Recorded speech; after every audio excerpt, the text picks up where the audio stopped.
2020년 12월 마지막 주일을 하나님 앞에 올리고 있습니다. 지나온 한 해를 돌이켜 볼 때 코로나로 인해서 참 막막하고 답답한 한 해의 시간들을 우리가 보낸 것 같습니다. 힘겹게 이렇게 한 해를 겨우 버텨왔는데 더 큰 문제는 무엇입니까? 다가올 2021년도 그렇게 우리에게 희망적이지는 않다라는 것이 문제죠. 연말이 되면 누구나 다 새롭게 시작될 한 해에 대한 기대를 가지고 소망을 가지고 뭔가 희망을 가지고 그렇게 새로운 계획을 세워야 하는데 그 어느 때보다도 더 큰 미래에 대한 불안과 미래에 대한 두려움이 우리 안에 있는 것이 사실입니다. 오늘 우리가 읽은 시편 23편 6절의 말씀을 보시면 내 평생에 선하심과 인자하심이 반드시 나를 따르리니 내가 여호와의 집에 영원히 살리로다 이렇게 고백합니다. 잘 보시면 내 평생에 하나님이 나를 따른다. 반드시 나를 따른다. 이렇게 시편 23편의 저자였던 다윗은 고백하고 있어요. 확신하고 있습니다. 방금 말씀드렸던 것처럼 2020년 지나온 시간들을 생각하면 참 답답하고 막막하죠. 어떻게 이 시간들을 보내왔는지. 근데 그런가 하면 새롭게 시작될 2021년이 더 불안하고 더 걱정되고 더 근심 속에 쌓여 있는 것은 사실입니다. 솔직히 여러분 지나온 2020년보다 2021년이 더 불안하지 않습니까? 더 두렵지 않습니까? 그게 우리들의 인생인데 오늘 시편 기자는요. 시편 23편 6절의 말씀을 통해서 평생에 하나님이 나를 따른다. 이렇게 확신에 찬 고백을 하고 있다는 사실입니다. 왜 그럴까요? 이렇게 불안한 시대 속에서 오늘 다윗은 평생에 하나님이 나를 따른다고 확신에 차서 어떻게 이렇게 고백할 수 있는 것인가? 오늘 본문을 가만히 묵상해 보면 이 고백의 이유를 우리가 짐작할 수 있어요. 우리가 잘 아는 것처럼 시편 23편 1절부터 보시면 여호와가 나의 목자 되시고 푸른 초장과 실만한 물가로 인도하시고 사망의 음침한 골짜기를 다녀도 하나님이 나와 함께 하신대요. 다윗은 그렇게 시편 23편에서 고백해 옵니다.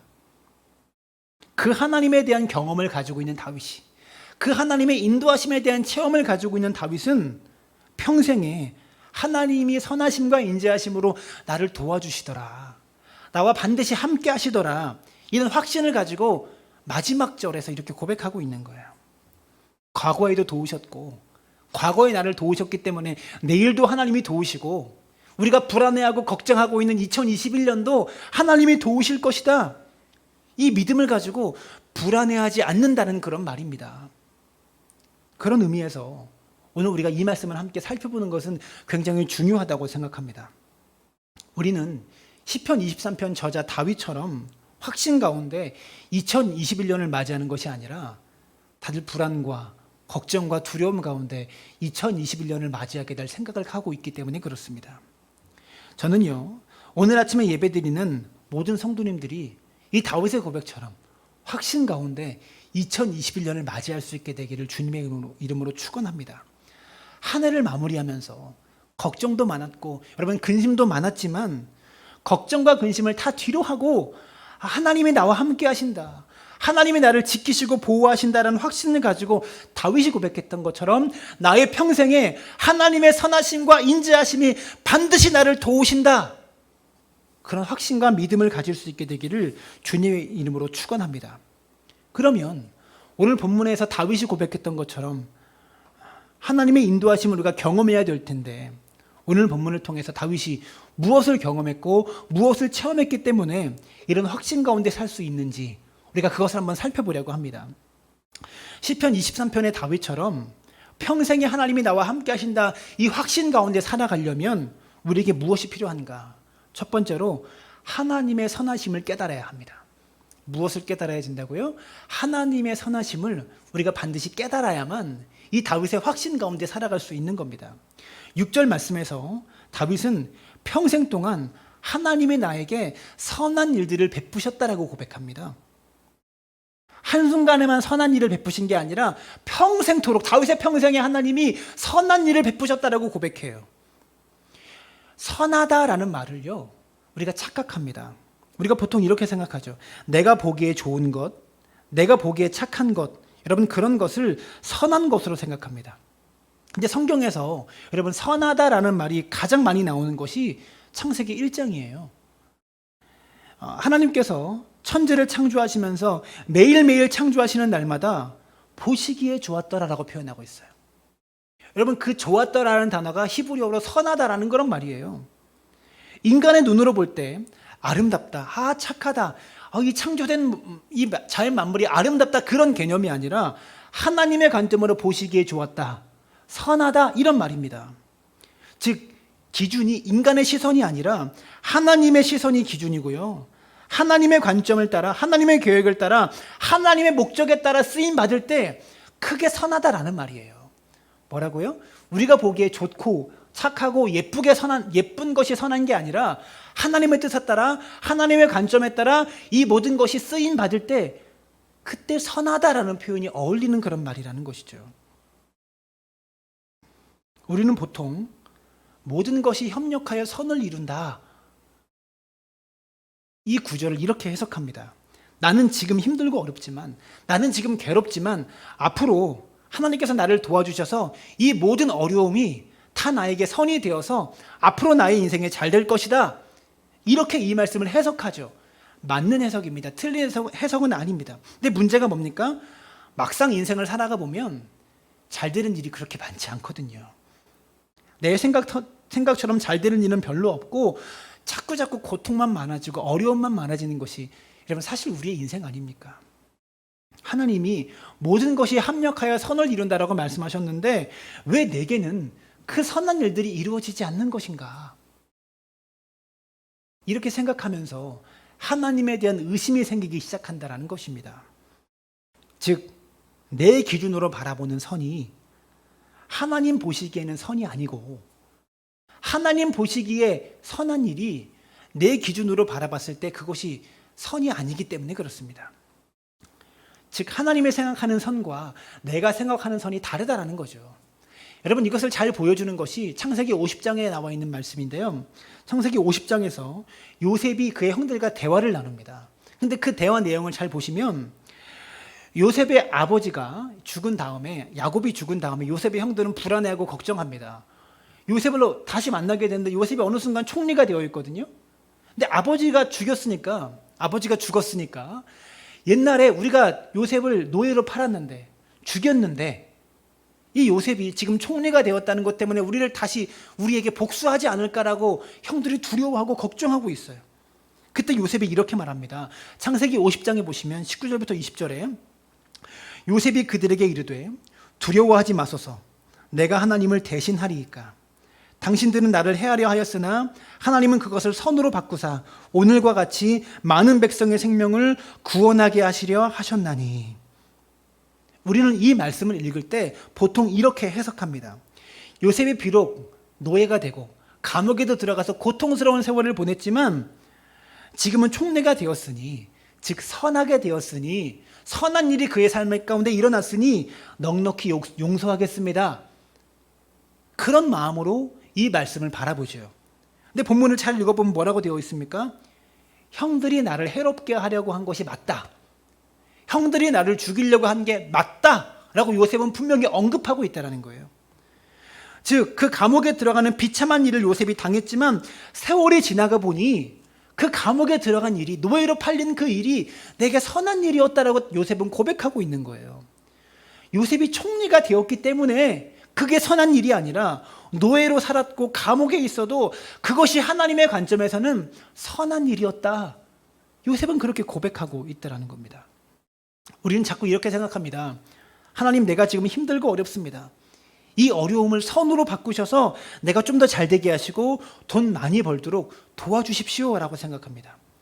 근데 방금 읽었던 창세기 50장의 말씀은 하나님, 내가 비록 노예로 살았고 내가 비록 감옥에 살았지만 그 모든 일들이 하나님의 선이었고 하나님의 뜻이었고 그 선하심에 내가 감사합니다.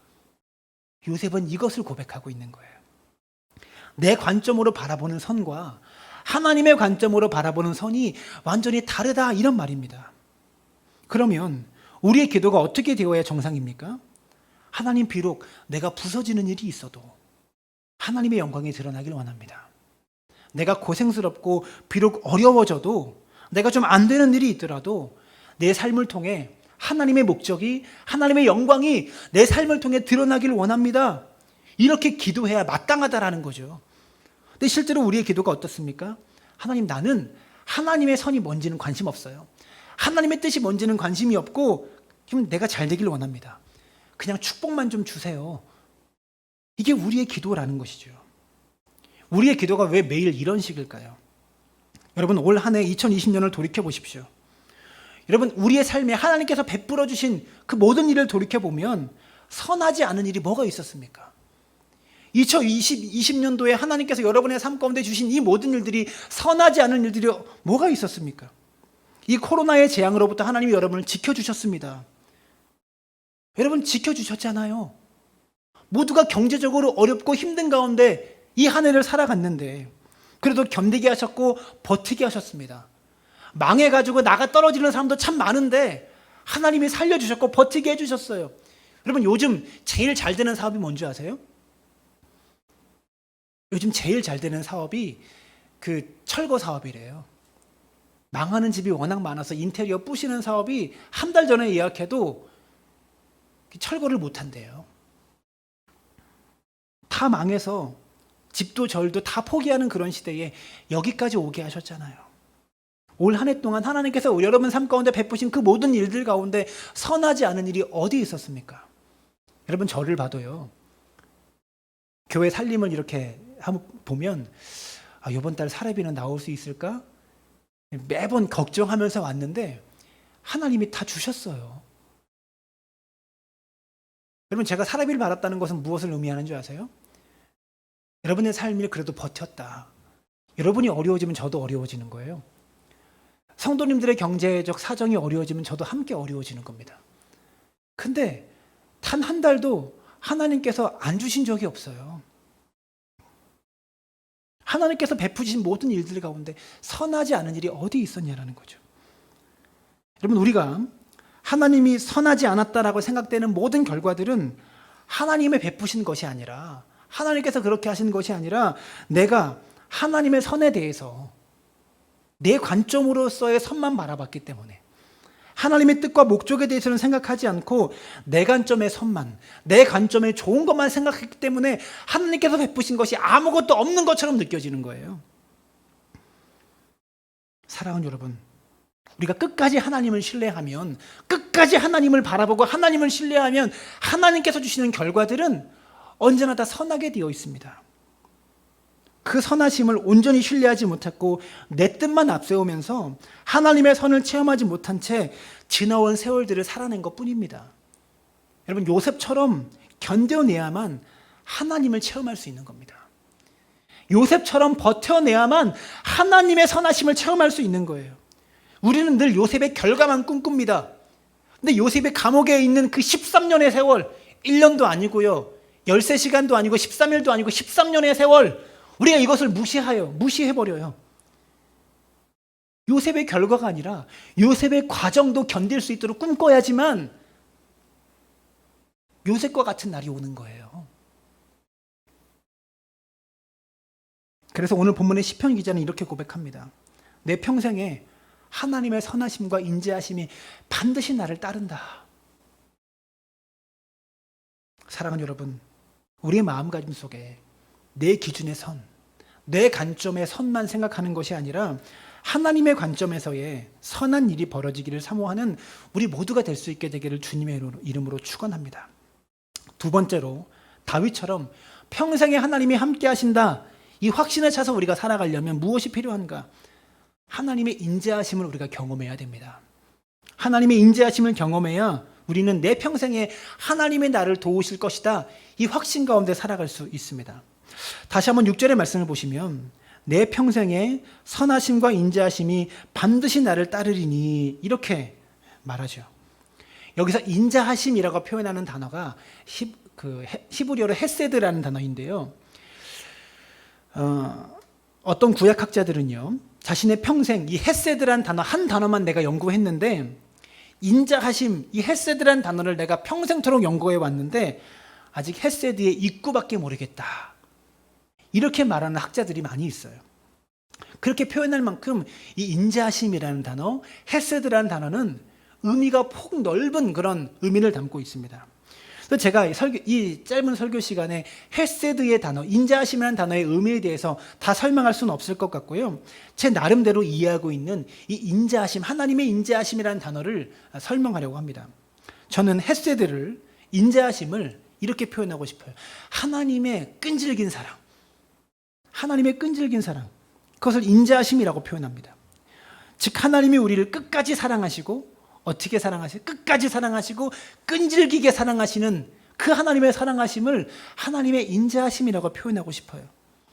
요한복음 13장 1절을 보시면 예수님께서 내가 곧 십자가에 달릴 거야라는 이 사실을 제자들에게 알리셨어요. 그리고 제자들이 그 사실을 듣고 두려워하고 있을 때 주신 말씀입니다. 1절을 보시면 유월절 전에 예수께서 자기가 세상을 떠나 아버지께로 돌아가실 때가 이른 줄 아시고 세상에 있는 자기 사람들을 사랑하시되 끝까지 사랑하시니라. 어떻게 사랑하신대요? 어떤 사랑이 등장합니까? 예수님께서 세상에 있는 자기 사람들을 끝까지 사랑하셨다. 끝까지 사랑하신 하나님의 사랑이 등장하고 있는 거예요. 여기서 주목하고 싶은 표현이 자기 사람들이라는 표현입니다. 예수님은 저와 여러분을 가르쳐 어떻게 부르십니까? 우리가 자기 사람이래요. 예수님의 사람이래요. 즉 우리를 예수님 거 이렇게 부르고 있다는 겁니다. 우리 모두는 영원 전부터, 이 세상에 존재하기 전부터 하나님의 것이었어요. 하나님의 소유로, 하나님의 백성으로 하나님께서 넌 내 거야 라고 우리를 부르셨다고요. 그렇게 구별하셨어요. 그 영원절부터 구별된 우리를 향한 그 사랑이 언제까지 사랑하는가? 끝까지 사랑하신대요. 이 세상 우리가 끝나는 날만이 아니라 죽음 이후에도 우리를 사랑하신다고 성경은 가르치고 있는 거예요. 이게 얼마나 감사한 이야기입니까? 저와 여러분이 뭐길래 하나님이 우리를 너는 내 사람이야, 자기 사람이라고 표현하시고요, 그리고 끝까지 사랑하신다고 말씀하고 있을까요? 너무나 감사한 일 아닙니까? 더 놀라운 것은 이렇게 자기 사람이라고 말하는 예수님이 끝까지 사랑하는 그 사람들이 어디에 있는가? 이 세상에 있는 자기 사람들을 끝까지 사랑하신대요. 어디에 있는 사람들? 이 세상에 있는 자기 사람들. 즉 구원받은 우리들이, 하나님의 택함 받은 우리들이 어디 살고 있어요? 이 세상에 살고 있다는 말이에요. 여러분 이것이 왜 중요합니까? 이 세상이 어떤 세상이죠? 힘들고 어려운 세상이잖아요. 슬프고 눈물이 나는, 그렇게 눈물이 가득한 세상 아닙니까? 수고와 고통뿐인 세상 아닙니까? 여러분 지난 2020년을 한번 돌아보십시오. 여러분 삶 가운데 행복했던 일들이 매일 있었습니까? 매 순간 행복했습니까? 모든 날들을 생각해 볼 때 행복했던 날보다 수고롭고 아프고 고통스러웠던 날들이 더 많았잖아요. 또 얼마나 가슴 아픈 일들이 많았습니까? 사람으로부터 상처받았고요, 많은 배신들, 많은 배반들도 당했고, 그래서 나는 도저히 사람은 못 믿겠다 이렇게 말하면서 살아온 가슴 아픈 일들이 얼마나 많았어요. 이게 왜 그렇습니까? 이것이 바로 이 세상이 가지고 있는 특징이기 때문에 그렇습니다. 세상이라는 곳은요, 영원한 천국과는 다르게 슬픔만 가득한 곳이고요, 고통만 가득한 것이 이 세상이고, 이 세상 안에 우리가 살면 살수록 우리는 고통과 아픔을 겪으면서 그렇게 살아갈 수밖에 없다는 거예요. 근데 예수님이 이 세상에 있는 자기 사람들을 사랑하셨어요.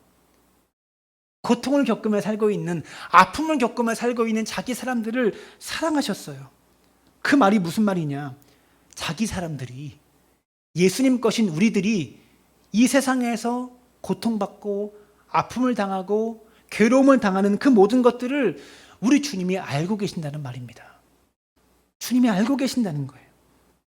남편으로부터, 아내로부터, 자식으로부터 가슴 아픈 일들을 당하는 그 모든 것들, 사업을 하면서 인생의 모든 만남으로부터, 경제적인 모든 문제들로부터 우리가 고통받고 괴로워하는 그 모든 것들을 알고 계신다는 거예요. 그래서 이 세상에 있는 사람들을 자기 사람으로 사랑하시는데요, 언제까지 사랑하세요? 끝까지 사랑하세요. 우리가 힘든 인생길을 가다가 넘어질 때가 있죠. 실수할 때가 있습니다. 죄를 짓고 하나님으로부터 멀어질 때가 있습니다. 근데 그 순간에도 하나님은 우리를 끝까지 사랑하신다고 성경은 가르치고 있는 거예요. 우리가 잘 아는 베드로는 예수님의 수제자로 불렸던 사람입니다. 제자들 중에서 으뜸이라고 수제자로 불렸던 사람이에요. 가장 믿음직했던 베드로가 예수님께서 십자가 달리는 그 순간에 재판을 받고 있는 도중에 고통을 당하고 있는 그 순간에 예수님을 모른다라고 부인했습니다. 3번이나 부인합니다. 제 마음 같아서는 예수님께서 부활하셨을 때 절대 베드로는 쳐다보지 않았을 것 같아요. 제 생각 같아서는. 근데 예수님께서 베드로에게 어떻게 하십니까? 부활하신 예수님이 베드로를 찾아가셨을 때 조반을 준비해 놓으신 다음에 모닥불 아래서 조반을 준비해 나오신 다음에 베드로에게 물으십니다. 내가 나를 사랑하느냐? 3번 물으십니다. 다른 건 묻지 않았습니다. 저 같았으면 너 왜 그랬냐? 네가 어떻게 나한테 그럴 수 있냐? 네가 그러고도 인간이냐? 이런 거 물어봤을 것 같은데 예수님은 다른 거 묻지 않으시고 단 한 가지 물으셨어요. 내가 나를 사랑하느냐? 베드로는 예수님을 부인하고 떠났지만 예수님은 베드로를 포기하지 않고 끝까지 사랑하셨다라는 겁니다. 사랑하는 여러분, 주님이 베드로를 사랑하셨던 것처럼 오늘 저와 여러분도 사랑하고 계십니다. 사람들이 다 등 돌리고 사람들이 나에게 손가락질하는 그 순간조차도 우리 주님은 나를 사랑하고 계신다라는 그런 거예요. 그 말입니다. 제가 예전에 섬기고 있던 교회에 참 아끼고 사랑했던 제자가 갑자기 교통사고로 올해 죽었습니다. 정확한 나이는 기억이 나진 않지만 이제 갓 30을 남긴 아주 잘생기고 건강한 청년이에요. 막 결혼해서 저희 셋째 하온이랑 같이 조리원에서 태어났어요. 그래서 저희 아내랑 조리원 동기인데요. 거기서 우연히 만나가지고 너무나 기쁘고 감사했던 제자를 우연히 만나서 그래서 저희 아내하고도 그 와이프하고도 친하게 지내고 화목한 가정을 꾸리며 살아가는 아들 하나 낳고 이제 화목한 가정을 꾸리며 살아가는 그 모습을 보고 있는데 어느 날 갑자기 수서고평 고속도로 마석 들어오는 길에 거기다 와가지고 가드레일을 들이받고 허망하게 갑자기 세상을 떠났습니다. 그래서 아내와 같이 원병원 장례식장에 다녀오는데 너무 허망해서 말이 안 나와요. 30대 초반인데 이제 결혼한 지 얼마 안 돼서 또 학벌도 괜찮아요. 건국대학교 체육교육학과 출신이에요. 학벌도 괜찮고 너무 허망해서 말이 안 나와요. 장례식장에 와가지고 그 아내한테 그리고 그 부모님도 잘 아는 권사님인데 뭐라고 말을 건네야 되는데 건넬 말이 없어요. 그 슬픈 현실을 당하고 있는 부모에게 그래서 그 교회에서 사역할 때 저를 많이 좋아하셨던 그런 권사님이거든요. 뭐라고 위로할 수 있겠어요? 펑펑 울면서 하나님 어떻게 이럴 수 있어요? 그게 펑펑 울고 있는 사람에게 그 어떤 말로도 위로할 수가 없는 거예요. 제 마음에 꼭 전해주고 싶은 말이 한마디가 있었는데 차마 그 말이 제 입에 떨어지지 않더라고요. 말을 못하겠더라고요. 말해주고 싶었지만 그 아내한테 꼭 말해주고 싶었지만 차마 입이 떨어지지 않아서 못해줬던 그 말이 뭔지 아세요? 이 순간에도 하나님은 집사님 버리지 않습니다. 이 한마디 꼭 해주고 돌아오고 싶었는데 차마 제가 믿음도 없고 용기가 없어서 못했어요. 이 순간에도 하나님은 당신을 끝까지 사랑하십니다. 여러분, 세상이 다 나를 버리는 것 같아도 이 세상이 다 여러분에게 등 돌리는 것 같아도요, 우리 하나님이 등 돌리지 않으세요. 세상이 나를 다 포기한 것 같아도 우리 하나님이 나를 포기하지 않으신다고요. 이게 하나님의 인자하심이라는 겁니다. 끝까지 사랑하세요. 포기하지 않고. 오늘 시편 23편의 다윗이 이렇게 감사하며 나의 평생에 하나님이 나를 도와주신다 고백하고 있어요. 그 이유가 무엇입니까? 그의 평생의 삶을 통해서 끝까지 사랑하시는 그 하나님의 사랑을 그가 체험했기 때문이에요. 사망의 음침한 골짜기로 다닐지라도 하나님께서 다윗을 지키셨고 보호하셨다는 것을 그가 경험했기 때문이에요. 사랑하는 여러분, 하나님은 절대 여러분 버리지 않습니다. 코로나로 아무리 힘들고 어려워도 하나님은 절대 여러분 포기하지 않고 버리지 않으십니다. 요셉과 같은 그 13년의 세월을 견뎌내세요. 그 13년의 세월들을 버텨내세요. 다윗도 마찬가지입니다. 너 왕 된다라고 사울이 와서 기름 부었어요. 그 뒤로부터 다윗에게는 엄청난 고난의 시간들이 많았습니다. 그래서 정말 다윗이 왕이 된 것은요, 몇십 년의 시간이 지나서예요. 40대 이후에요. 소년 시절에 부름받았던 그 다윗이, 기름 부음 받았던 다윗이 왕이 된 것은 40대 이후에 왕이 되었다고요. 많은 고통의 시간을 그가 견뎌냅니다. 사랑하는 여러분, 하나님은 끝까지 우리를 버리지 않습니다. 끝까지 우리를 포기하지 않습니다. 끝까지 사랑하시는 그 하나님의 인자하심을 우리 모두가 경험하는 믿음의 사람들 되시기를 주님의 이름으로 축원합니다. 마지막으로 평생에 하나님이 함께 하신다라는 이 확신에 차서 살아가려면 무엇이 필요한가? 하나님이 반드시 나와 함께 하신다는 사실을 믿어야 합니다. 어떻게 함께 하신대요? 반드시 함께 하신다. 6절을 다시 한번 보시면 내 평생의 선하심과 인자하심이 반드시 나를 따르리니 이렇게 표현하고 있죠. 하나님이 반드시 나를 도우신다라는 믿음을 가져야 합니다. 여러분, 하나님이 반드시 여러분을 도우십니다. 즉 우리의 미래가 불안한 이유는요, 하나님이 반드시 나를 도와줄 것이라는 믿음과 확신이 없기 때문입니다.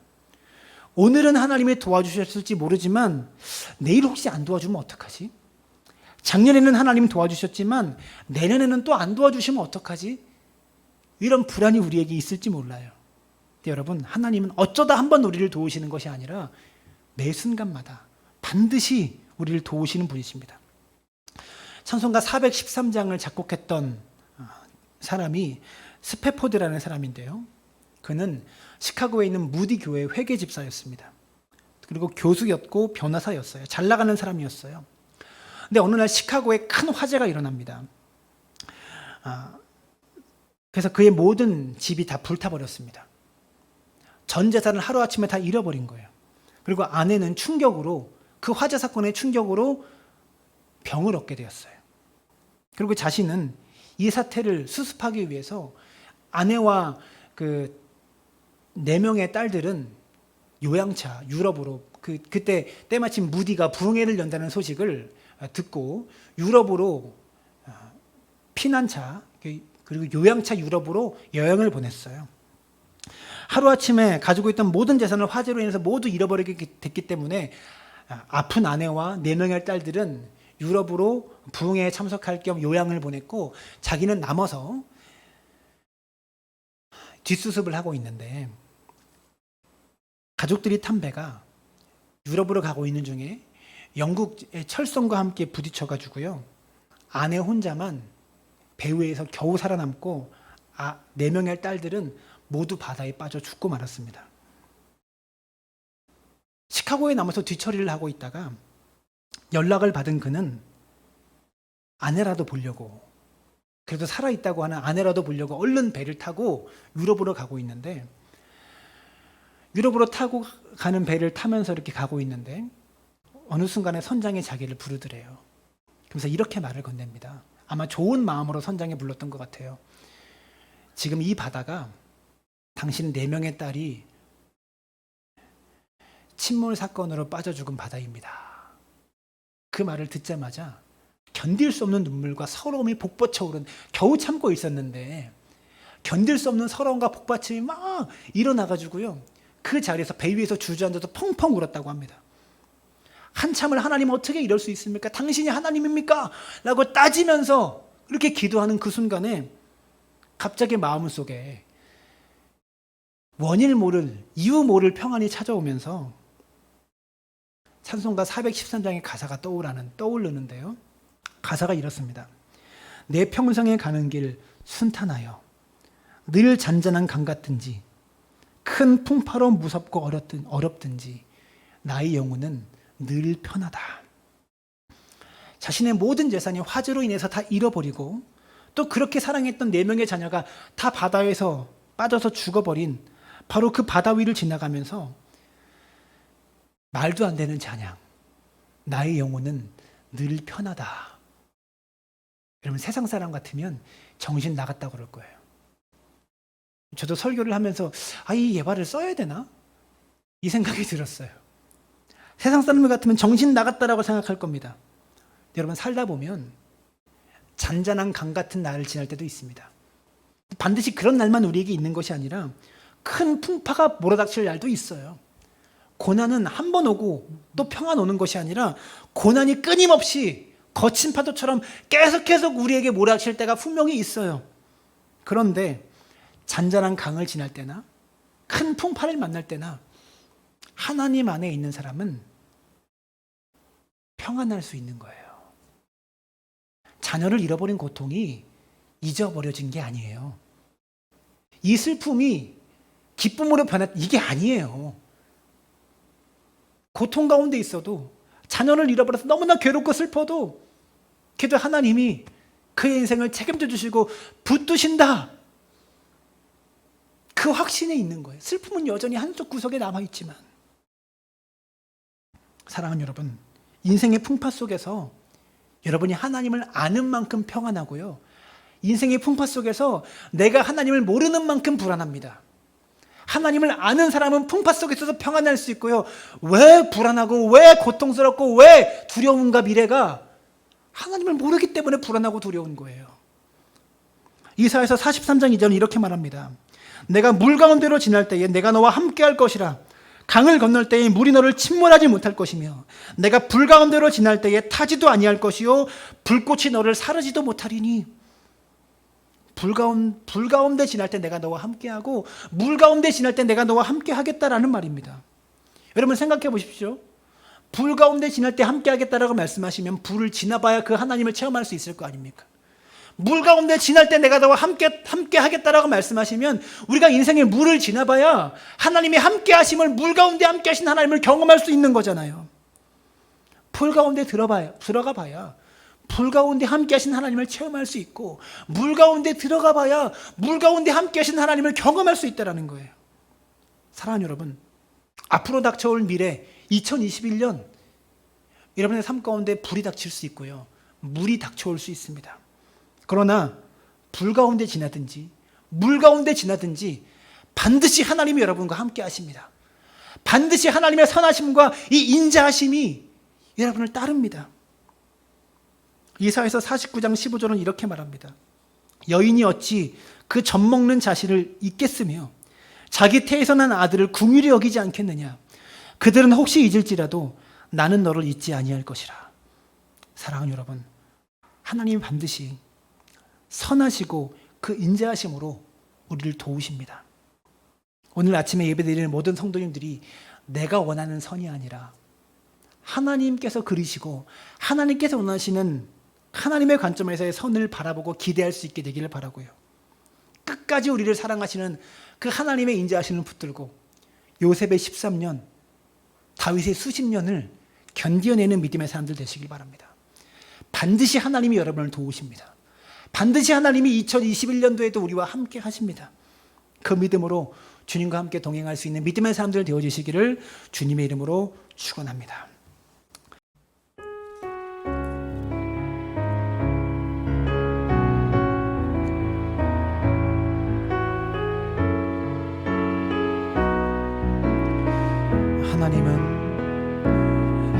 하나님은 너를 지키시는 자, 너의 우편에 그늘 되시니 낮의 해와 밤의 달도 너를 해치 못하리. 하나님은 너를 지키시는 자, 너의 환난을 면케하시니 그가 너를 지키시리라. 너의 출입을 지키시리라. 눈을 들어 산을 보아라. 너의 도움 어디서 오나. 천지 지으신 너를 만드신 여호와께로다. 하나님은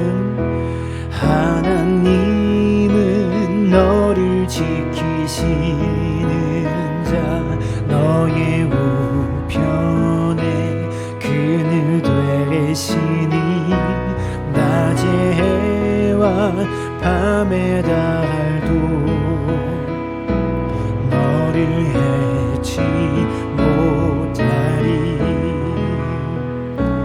하나님은 너를 지키시는 자, 너의 왕만을 면케하시니 그가 너를 지키시리라. 너의 출입을 지키시리라. 눈을 들어 산을 보아라. 너의 도움 어디서 오나. 천지 지으신 너를 만드신 여호와께로다. 사랑하는 여러분, 하나님은 반드시 우리를 지키십니다. 하나님은 반드시 우리와 함께 하시는 분이십니다. 우리가 하나님을 아는 만큼 두려워하지 않을 수 있고요, 하나님을 모르는 만큼 두려워하게 되는 겁니다. 지나온 세월 동안, 2020년 한 해 동안 여러분과 함께 하신 그 하나님을 알아가시길 바랍니다. 하나님은 어떻게 도우셨는지. 많은 사람이 다 삶을 포기한 사람이 얼마나 많은데요. 망한 사람이 얼마나 많은데요. 그래도 하나님이 여기까지 우리를 도우셨습니다. 하나님의 은혜 아니고선 이게 설명이 안 되잖아요. 여러분, 교회도 망한 교회가 얼마나 많은데요. 무너진 교회가 얼마나 많은데요. 하나님이 우리의 사랑나무 교회를 여기까지 도우셨어요. 이게 하나님의 은혜 아니고서는 무엇으로 설명이 됩니까? 이 하나님을 아는 만큼 다가올 미래를 불안해하지 않을 수 있고요, 이 하나님에 대해서 모르는 만큼 다가올 미래가 불안한 거예요. 지금껏 도우셨던 그 하나님이 2021년도에도 반드시 우리를 도우십니다. 그 믿음 가지고 이기고 승리할 수 있게 되기를 바랍니다. 함께 기도할 때 내 평생에 하나님의 선하심과 인자하심이 반드시 나를 따른다고 고백했던 그 다윗의 고백을 우리도 하게 하여 주시옵소서. 새롭게 출발한 2021년 한 해가 불안과 두려움과 절망 가운데 출발하는 것이 아니라 하나님에 대한 소망과 확신과 믿음을 가지고 출발할 수 있는 복된 믿음의 사람들 되도록 붙잡아 달라고 우리 마음을 담아서 함께 기도하며 나아갑니다.